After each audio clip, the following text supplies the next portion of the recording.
কালকে বয়ফ্রেন্ডরে বলছিলাম, বাবু শোনো, তুমি আমার একটা পিক তোমার স্টোরিতে দিবা আর নিচে লিখে দিবা আমার বউ। বলার সাথে সাথে 10 সেকেন্ডের মধ্যে পিকটা স্টোরিতে দিয়ে দিছে। তারপরে আমি তো অনেক খুশি, আমার বাবু আমারে এত লাভ করে, আমার পিক স্টোরিতে দিয়ে দিল। আমি বারবার রিভিউ করতেছিলাম আর লাভ রিয়াক্ট দিচ্ছিলাম, রিভিউ করতেছিলাম আর লাভ রিয়াক্ট দিচ্ছিলাম, আমি অনেক হ্যাপি ছিলাম।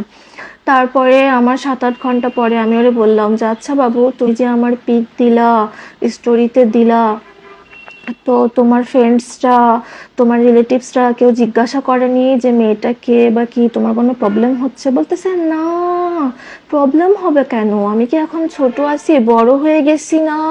তারপরে বললাম যে আচ্ছা বাবু, তুমি আমাকে স্ক্রিনশট দাও তো, দেখি কে কি রিয়াকশন দিছে, অথবা স্ক্রিন রেকর্ড পাঠাও, দেখি কে কি রিয়াকশন দিছে, কে কি বলছে। সাথে সাথে আমার এই স্ক্রিনশট দিছে। এখন দেখি স্টোরিতে একটাই ভিউ, আর সেটা আমি। স্টোরিটা কাস্টমস করে দিছিল।